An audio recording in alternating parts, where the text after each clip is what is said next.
Bonjour, je vais donc vous parler du rôle des proches dans les prises de décision. Plus précisément de ce qui fonde la légitimité des proches à aider une personne malade à prendre une décision. Je suis gériatre, je vous parle donc en tant que soignante et je réfléchis sur qu'est-ce qui se passe quand j'engage des proches dans une prise de décision, pourquoi est-ce que je les engage, qu'est-ce que je leur demande. Alors, parler du rôle des proches alors que notre objectif en tant que soignant est plutôt de rendre l'initiative à la personne malade, de l'encourager à faire ses propres choix, à construire son projet de vie, cela peut paraître paradoxal. Récemment, j'ai entendu une publicité sur France Inter pour une banque. On entendait une dame qui disait « Alors voilà, moi j'ai 60 ans, j'ai 2 enfants, j'ai plein d'activités, je suis autonome et j'entends bien le rester, je ne veux pas dépendre de mes enfants. » Apparemment, elle espérait qu'en prenant une assurance dépendance, elle ne dépendrait jamais de ses enfants. Permettez-moi d'exprimer quelques doutes quant à l'efficacité de cette méthode qui confond dépendance financière, dépendance physique, dépendance affective et psychologique. Ici, cette dame valorisait manifestement le fait d'être indépendante. C'était vraiment une valeur, je veux rester indépendante. Mais alors, qu'est-ce qui se passe quand une maladie menace l'indépendance, là aussi au niveau psychique, au niveau physique, au niveau cognitif? L'assurance ne résoudra pas tout. Cette conception de l'autonomie comme indépendance ignore le fait que nous sommes tous dépendants les uns des autres, que nous sommes tous interdépendants.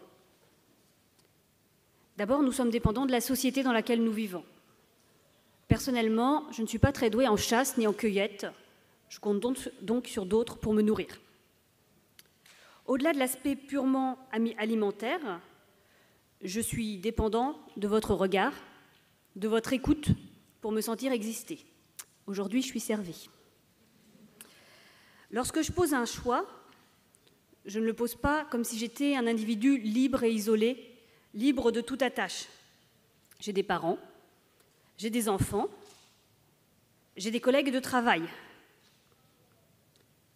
Même si ces autres limitent mes choix, limitent mes possibilités, je ne considère pas pour autant mes enfants comme des fardeaux. Ces autres sont ceux qui m'aident à me construire, qui structurent mon identité. J'existe en tant qu'épouse, en tant que mère, en tant que médecin. Et les personnes malades, me direz-vous? Eh bien, pour une personne malade, c'est pareil. C'est même encore plus vrai dans la mesure où la maladie, la souffrance, la dépendance, l'incertitude face à l'avenir fragilisent encore plus leur identité.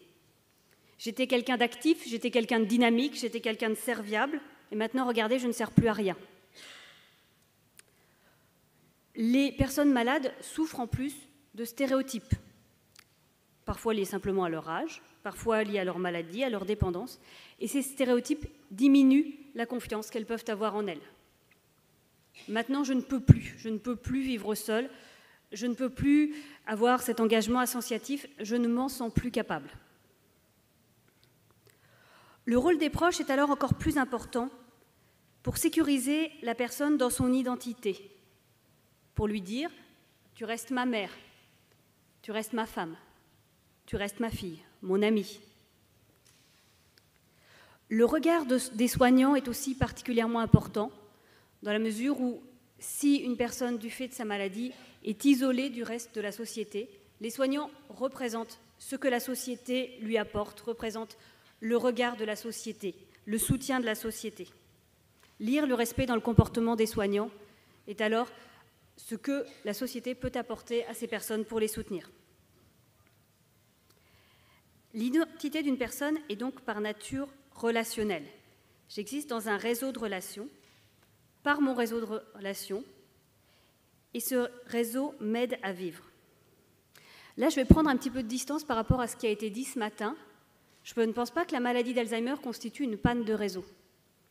Je ne pense pas que la maladie d'Alzheimer constitue une perte de l'identité sociale. Je dirais au contraire que c'est ce réseau, c'est cette identité sociale qui peut permettre à la personne malade de continuer à vivre, de continuer à exister, de trouver sa place. Je pense que le réseau n'est pas le problème, le réseau est la solution, la réponse à apporter face à une personne malade et qui va permettre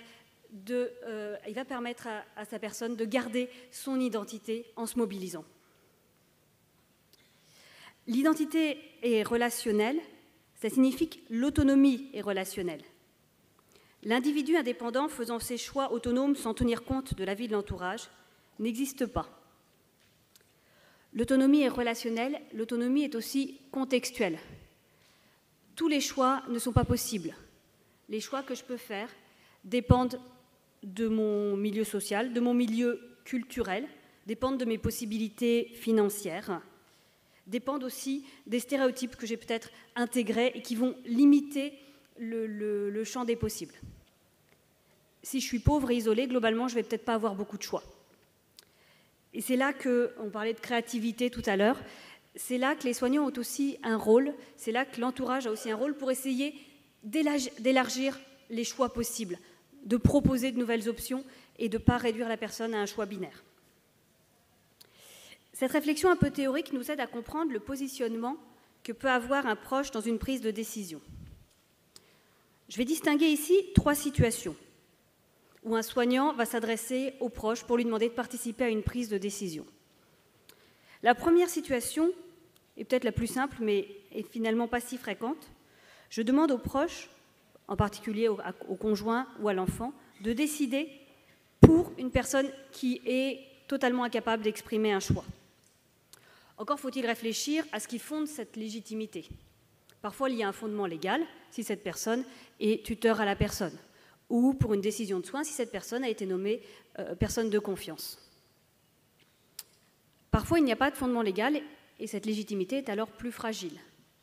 C'est au nom d'une histoire de vie partagée que je vais demander au conjoint « Qu'aurait-il voulu à votre place ? Qu'aurait voulu votre proche, d'après vous ?» Elle se fonde aussi sur un présupposé de bienveillance, l'idée que l'enfant, le conjoint, va défendre au mieux les intérêts de son parent. Dans certains cas, cette réflexion sur ce qui légitime le proche à décider pour autrui va m'amener à me dire que dans telle situation, pour telle décision, tel proche n'est pas forcément légitime. Les enfants ne sont pas toujours très proches de leurs parents, n'ont pas toujours des valeurs partagées. Si je me place maintenant dans la situation finalement beaucoup plus fréquente, où une personne malade peut exprimer un choix, mais hésite, s'embrouille, peine à prendre en compte les éléments concrets qui limitent ses choix, s'exprime de façon ambivalente. Je pense que c'est là que le proche a vraiment un rôle de garant de l'autonomie de la personne.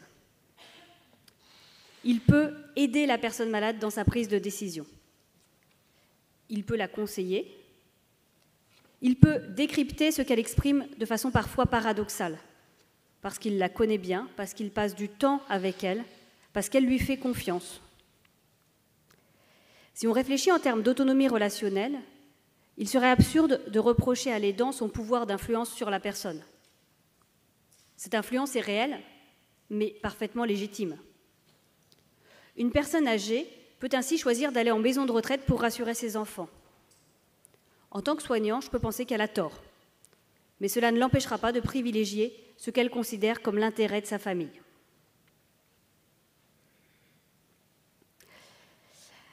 Par ailleurs, l'influence de l'entourage est parfois plus ambiguë, et il faut aussi prendre en compte l'existence d'enjeux financiers, de conflits anciens, qui doivent être connus et peuvent modifier la place laissée aux proches dans la prise de décision. Il y a une troisième situation dans laquelle je vais interroger le proche. Je vais lui demander de participer à la prise de décision en son nom propre, lorsque la décision a des conséquences sur lui-même. S'il est l'aidant de première ligne d'une personne dépendante, il est directement concerné par toutes les décisions qui vont être prises, qu'il s'agisse d'une sortie d'hospitalisation, de la mise en place d'un service d'aide à domicile, dans son domicile, chez lui, de l'aménagement de son domicile, ou même de l'entrée de la personne dans un protocole de recherche où il va devoir l'accompagner, voire répondre à des questionnaires. Dans ce cas-là, je demande au proche son avis pour lui-même. Il n'est pas seulement la béquille, le moyen qui permet à la personne malade de rester à domicile. Il a ses propres choix, ses propres intérêts et bien sûr le droit de décider. En résumé, je dirais qu'il est important, chaque fois que l'on s'adresse à un proche ou que l'on constate l'influence d'un proche dans une prise de décision, de se poser 3 questions. Première question, qu'est-ce que je lui demande? De décider pour la personne, d'aider la personne dans sa prise de décision ou de décider pour lui-même, car il est directement concerné. Deuxième question, quelle est la légitimité de ce proche à décider pour ou avec la personne malade? Le voisin n'est pas le fils n'est pas le conjoint. Les enfants ne sont pas toujours proches de leurs parents, a fortiori les neveux et nièces de leur tante. Troisième question, à quelle influence, à quelle pression le malade et le proche sont-ils soumis dans leur prise de décision et est-ce que je peux ouvrir le champ des possibles, proposer d'autres options? Et s'il n'y a pas de proches, me direz-vous? Si les proches ne veulent pas, ne peuvent pas s'impliquer dans la prise de décision, que fait le soignant? Quel est le rôle du médecin traitant qui connaît parfois parfaitement l'histoire de vie de la personne? Quel est le rôle de l'auxiliaire de vie qui passe plusieurs heures par semaine, depuis plusieurs années, avec cette personne? Et quid du soignant contraint de prendre une décision pour laquelle il se sent illégitime?